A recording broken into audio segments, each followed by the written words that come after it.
بسم اللہ الرحمن الرحیم۔ محترم ناظرین السلام علیکم۔ آج ہم بات کرنے والے ہیں کہ حضرت محمد صلی اللہ علیہ وآلہ وسلم نے اپنی بیٹی حضرت فاطمہ رضی اللہ تعالیٰ عنہ کو جہیز میں کیا کیا دیا۔ حضرت علی رضی اللہ تعالیٰ عنہ سے مروی ہے کہ آپ صلی اللہ علیہ وآلہ وسلم نے حضرت فاطمہ رضی اللہ تعالیٰ عنہ کو مشک اور تکیہ کا جہیز دیا، جس میں ازہر گھاس بڑی ہوئی تھی، اور آپ صلی اللہ علیہ وآلہ وسلم نے سیاہ رنگ کی چادر حمیل بھی دی۔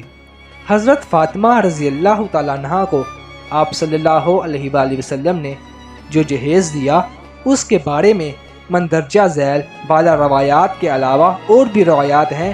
اگر ان تمام چیزوں کو یکجا کیا جائے تو جہیز کی تفصیل حسب ذیل بنتی ہے، جس میں چادر 1 عدد، چکی 1 عدد، سادہ کپڑوں کا بستر 1 عدد، کھجور کے پتوں کی چٹائی 1 عدد، گلاس 4 عدد، مٹی کے گھڑے 2 عدد، تانبے کا لوٹا 1 عدد، کپڑوں کے جوڑے 1 عدد، اعلیٰ کپڑے کی قمیض 1 عدد، چاندی کے بازو بند 2 عدد، موٹے کپڑے کے تکیے 4 عدد۔